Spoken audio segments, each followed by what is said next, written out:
Welcome to the Menopause Stories podcast. I'm your host, Dr. Tamara Beckford, founder and medical director of Truly Balanced Wellness Care. This is the space where we stop the guesswork and start the optimization. We're pulling back the curtain on that midlife hijack and giving high-achieving women the clinical roadmaps and unfiltered stories they need to reclaim their edge. Let's get into today's story. You're sitting in your car after an appointment. It has taken forever for you to get this appointment. Forever, right? But you finally got it and you have your prescription in your hand. And then you start to Google and you Google HRT risks. You close the browser, you open it up again, you close it, you open it up, and you sit and you take a big sigh, right? Because what's been happening? You've been hearing two extremes. Everyone should take this HRT. Nobody should take this HRT. There's no middle ground. There's no clarity. You feel confused. So you sit and you wonder. Should I start taking hormone replacement therapy? Is it for me? Today, we're going to go over that in today's episode of the Menopause Stories podcast. You know what? You've been dealing with hot flashes. That's what happens. Your sleep issues. It's 3 o'clock in the morning, and guess who's sitting and ruminating about all the things that happened during that day, or all the things you should have said to that person that was very rude to you, right? Or, wow, I feel like in 5 weeks, this should happen in my business. This should happen in my relationship. I'm going to make sure that this is going on with the kids. Or, my kids are adults, but oh my gosh, they're having issues with their relationships and they're bringing it to me. So much going on. But when does all of this happen? When does life come at you for you to start fixing all these things? Is it at 10 a.m.? No, it is at 2 a.m. or 3 a.m. in the morning. And so that's you again, not getting that much rest, right? And not talking about the mood swings, because you know how that is. Because if someone chews the wrong way, you are going to snap at them. If they're smacking too loud, you're going to let them know. So you've tried supplements, you've done the diet changes, you understand, yes, my body isn't acting the way it normally does. But, with all of that, it still took you a long time for you to decide to go and seek help. What did you do in the meantime? You continued to struggle. But it's not that you did all of that because you're a bad person, right? Because you just like to be on the struggle bus and to be able to there and complain to all your friends and all the ladies. No, you did all of that because you had fears. I mean, if you really think about it, you were told all this time, like, breast cancer, hello? Why would you want hormone replacement therapy? Or you might have also been told, listen, I went through it and I pushed through it and nothing happened to me. Yeah, I had hot flashes. Yeah, but I was fine. And you'll be okay. Don't let them push all these things on you. That's not natural. This is, they're pushing hormones on you. You're not a pig. You're not a cow. Why are they pushing hormones? And it brings a lot of fear. And what does the fear do? It stops you. But imagine if you had this clarity and understanding about what's going on, along with this current data. Now, I know you heard about the Women's Health Initiative, and then you heard, like, oh, there's this risk of breast cancer. And that's why they stopped the study, like right in the middle. They didn't even let the study go all the way to the end because of the risk of breast cancer. So, but here's the thing. We have the newest information, and it is providing that clarity to help you to decide. Now, what I want everyone who's listening to this episode to take from this is that it's not to say that you have to. This is a shared decision-making opportunity between you and the person who's taking care of you. You need to understand the risks and the benefits of this thing, which is the menopausal hormonal treatment with therapy. But you, based on this understanding, will do the shared decision-making between you and your provider. So having the clear information, yes, there was a study that was done, which was the Women's Health Initiative. Yes, they stopped the study because they had the perceived idea at that time that the women in the studies were at a higher risk of developing breast cancer. That's what they believed at that time. Now, with us moving forward and doing a retro, which means that they're going back and looking at the data, what is it that they're realizing?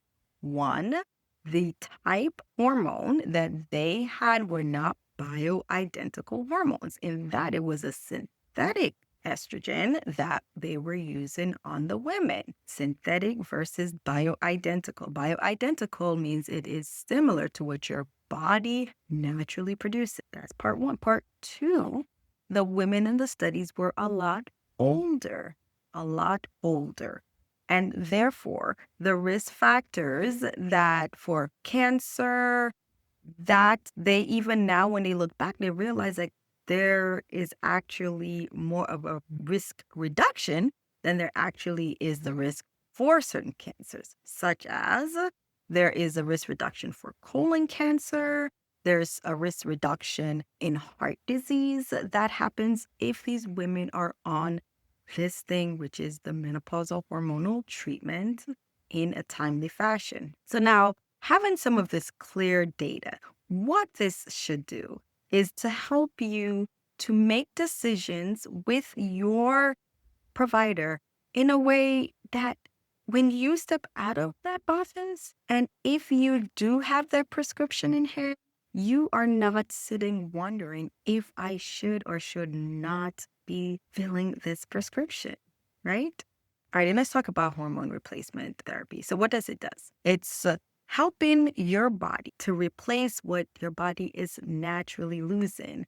And, interestingly, I remember being at a salon and the stylist, she had a great question. She said, I don't understand, why is it that we're trying to replace something that our body naturally lost? So if our body naturally lost all this hormone, why are we trying to put it back? Isn't it just that we have gotten to that point where that's it? And putting it back, isn't that being unnatural? And I thought, like, wow, that was a great question. Now, with us as women, if we really look at the evolution, right? When we get to our childbearing age, we definitely have, and we're at the most robust point of having these hormones, the estrogen and the progesterone, especially. Once we move beyond the childbearing age, we start to lose some of them.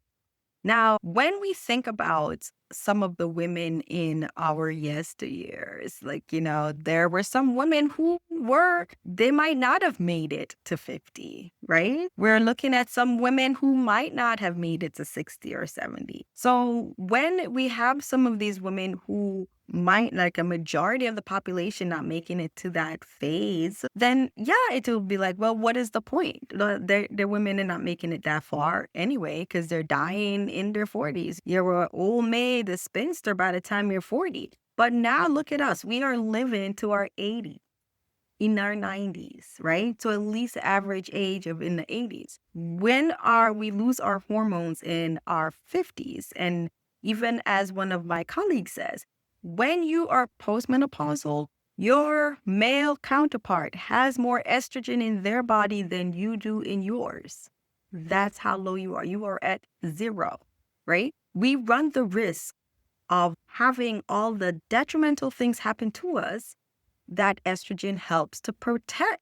So, yes, our estrogen levels go low. And yes, evolutionary wise, we needed it for our protection and during the phases of our life where we were fertile and we were reproducing.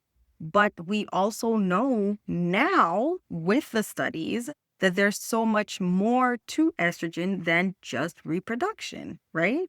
There's so much more. There's so many more benefits to it. The benefits of protecting our heart as women, right? We know that we have this risk reduction of osteoporosis, that it helps to protect our bones. We know that it helps to protect our joints. It even helps to protect our eyes, because definitely, yes, dry eyes come along with menopause and also the perimenopausal phase. We know that it helps to protect our body from infection, our urinary tract infections. the genital urinary syndrome of menopause.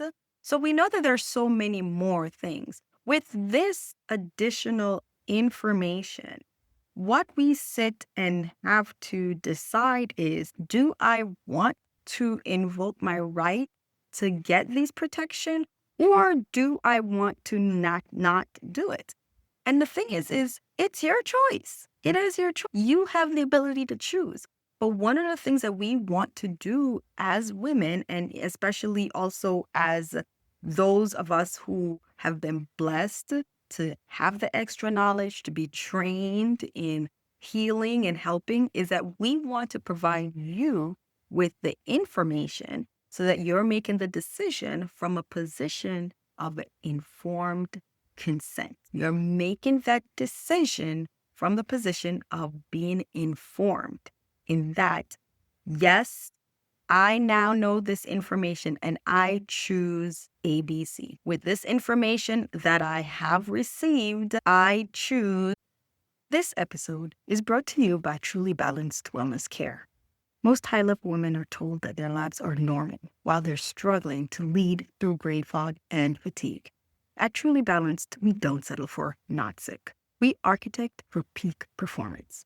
Whether you need a 30-minute hormone strategy session to audit your labs or are ready for our 3-month Jumpstart Intensive, we provide the physician-led roadmap to get you back to your best. Visit the link in the show notes or go to www.trulybalancedwc.com to secure your spot. Now, back to the conversation.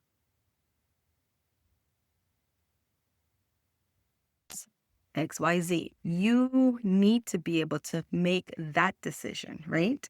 So most healthy women under 60, they have 10 years of menopause. And yes, they will take the menopausal hormonal treatment. Usually menopause onset is around 51. That's the average. But you know how it is. There's some women, their familial lineage, they look at their mom, their aunts, and they'll get the information. We'll talk about that in another episode. Then they'll notice that menopause might be earlier in their family. If so, then you might have it earlier. You might also have some women that menopausal is a little bit later. If so, then you might notice it's a little later. However, on average, 51 years of age is the age that usually menopause onset happens. So therefore, what are some of the benefits of having the hormonal treatments? What are some of the benefits? The benefits is the risk factors that we talked about, but also the emotional state, right? Hot flash is something that's very, very common that people talk about. But of course, as we've stated in a prior episode, it's not the first sign of menopause or perimenopause. It is one of the signs that is the most common sign. Now, hot flashes, do we just, look at it as a phase of inconvenience? Yes, it can be inconvenient. But some people have described it as an internal thermal nuclear reaction that's going on. I don't know if an internal thermal nuclear reaction seems very innocent to you, but to me it does not. So being able to reduce the hot flashes is so important. Now, some recent studies have shown that these hot flashes are not just as simple as we think. It can really be an inflammation also that correlates with the brain. So each time you're having a hot flash, you're getting inflammation, irritation of the brain. So if you think about that from that perspective, you won't look at hot flashes as just a simple inconvenience, right? We also know that being able to be on some of these hormonal treatments can help to improve your sleep. We've already discussed that. How sleep is so important for the body. Rest is important, rest and restoration. It's not just something that, well, now I can replete my energy. It definitely does that. But the body uses rest as a computer uses it to get rid of files that are damaged, to get deeper into the memory, the hardcore memory of the body. So things that we're processing day to day, we want to put that into our deeper memory portion, and rest and great sleep helps that to happen. We have cells that are within our bodies that are just not good. They're damaged. how do we repair those cells? When we are asleep, our body naturally repairs some of those cells, or it gets rid of the ones that are just not going to be good through the apoptosis. But it gets rid of those cells. But sleep is more than just restoring energy. It is our body cleaning house while we rest. It's our body improving its state while you rest, right? So having proper sleep is important. So the being up at 2:30, 3 o'clock in the morning, having this surge, this cortisol surge is just popping you up. And then your mind is racing. And then the next day you're unable to focus or to be able to make great decisions because you have been without great rest. That's not good. And helping with the hormonal treatments, that can also help with that. It helps to support our bone health. We talked about osteoporosis risk factors when our estrogen levels are. So yes, we help with that, but also strength training is a very important aspect that occurs during this portion of life in order to prevent osteopenia and osteoporosis. Now, some of the recent studies in health strength training, it's showing that we need to be a little bit firmer on our bones, because the way our bones get stronger is that it breaks down a little bit and then it rebuilds. So there's a breaking down process and a rebuilding process. And whenever it starts to rebuild, it builds stronger bones. So we'll talk about that in another episode of how to support our musculoskeletal structure and that portion of menopause. Now, mood and cognition, definitely being able to have your hormone balance, your estrogen, your progesterone, and also your testosterone. We'll talk about that another time as well, but it helps with cognition. One of the challenges of being in this state is that you will have brain fog. You will not be as sharp as you have known yourself to be. And that is a big challenge emotionally on a woman. When you are known to be the top, when you're known to be the person with the answers, when you're known to be the sharp cookie, that sharp person that can really access information from your mental database very quickly and make decisions and not question yourself or question your decisions, when you start to feel like that is going away, it does something to one's confidence. So having that restored, especially knowing that this is based on a hormonal imbalance, it's not that you are starting to become senile or that you're having early onset dementia. It's not any of that. It really is just an imbalance in the hormone. And wow, to know that that's fixable, to know that you can reverse that, to know that you can prevent the longer version of that, which truly is the dementia, by being on medication, by being on hormones, by just being able to get the balance of the hormones right in your body. I think that that does wonders to one's emotional state, right? The thing about menopause, the hormonal treatment, is that it's not a one size fit all. Absolutely not. Yes, we definitely, and that's why we said that you have to do that with decision-making capacity. You have the information, you sit with your provider, and then you sit and decide, is this right for me? How can this help? If so, what is the dose that's right? Is this a solution that's going to work with me? How long should it take for me seeing results? How long will it take for me to feel better? There are risk factors out there. Is there something that I need to do before we start the treatment? Are there blood work that I need? Do I need blood work? Do I need any particular studies done? Do I need to check for risk factors of anything? This runs in my family. Does that mean that I'm more at risk for said particular disease process? Does that mean that I'm not a candidate for hormonal replacement therapy because of the fact that this particular type of disease process or this medical issue runs in my family? These are all great questions that you bring to your provider. You sit with them, and then you come together and answer those questions together. And then you look and go based on the data, based on the information that's out there, and based on the goals that you have for yourself, you sit with all this and then you make the decisions together as to yes or no, you're a candidate or you want to have menopausal hormonal treatment, right?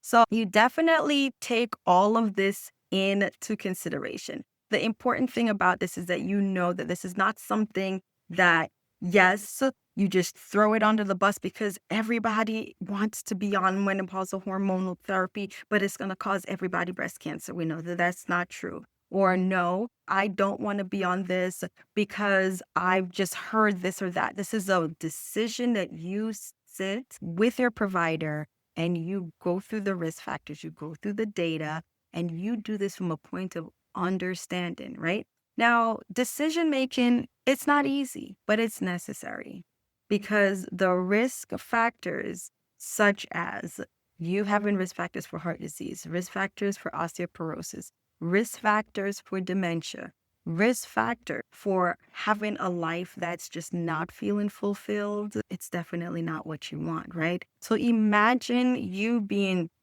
having this life where you feel like you're in control and you know you are.